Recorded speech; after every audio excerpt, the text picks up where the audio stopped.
Hey guys, welcome back to my YouTube channel. My name is Maria. If you watch this video and you enjoy it, don't be shy, hit the like button and subscribe to my channel for any future videos on narcissistic abuse recovery and complex post-traumatic stress disorder.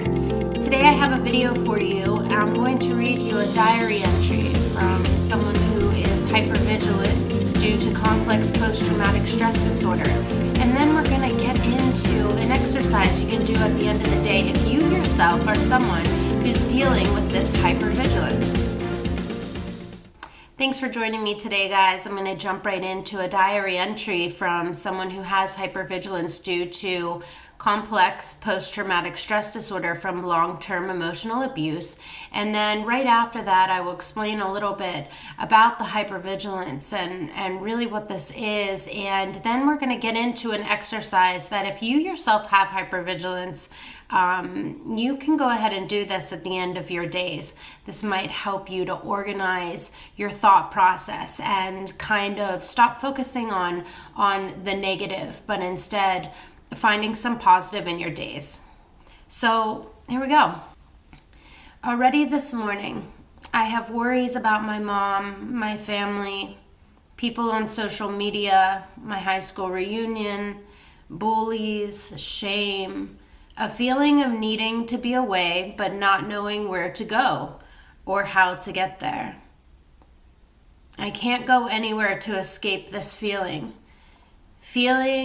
of being ashamed, of being flawed, the fear, the doom, the feeling of being used up, less motivated to be creative today, less hopeful, scared for the future. I can function and move about the world, but these are my thoughts. I fear people seeing my thoughts. A feeling like I'm going to fall and there will be no one there to help. The wound of embarrassment, the feeling that there's something wrong, the embarrassment of it, and the sadness. Now, we look at this diary entry and we have to understand that someone coming from a household that the parents or at least one of the caretakers was emotionally chaotic or unsafe or unavailable. This caused this child to feel as if everything is a threat. It's not stable. There's no stability. So anything can happen at any time. Think of the feeling of being chased by lions and tigers and bears, but all the time having your nervous system in this dysregulated state to where you feel hypervigilant and there's always a threat.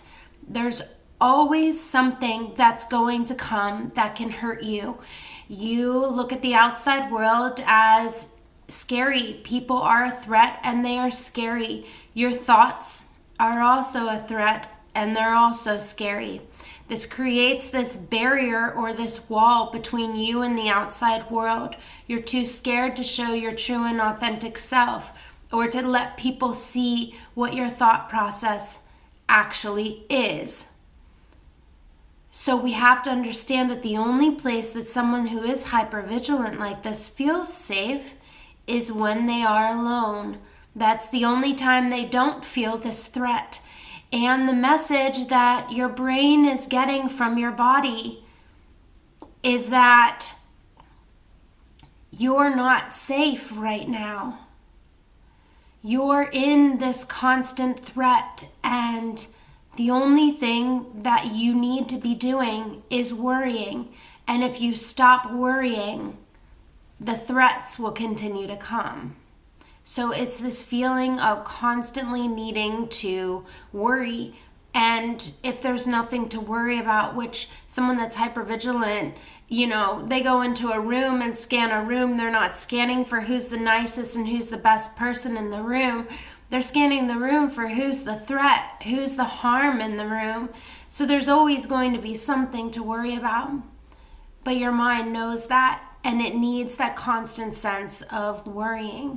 I thought that by reading to you a journal entry, you would understand more of what it's like, that feeling of worrying about a million things at once while not feeling safe inside and not feeling safe within the world.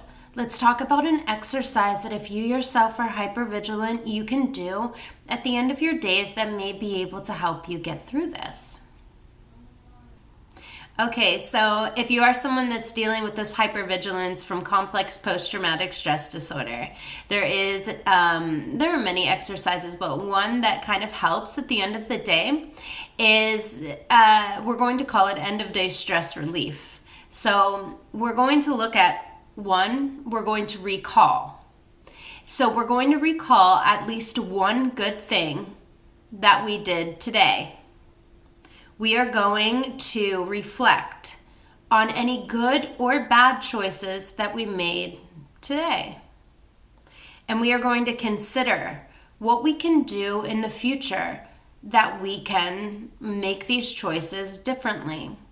So we're going to recall, reflect, and consider.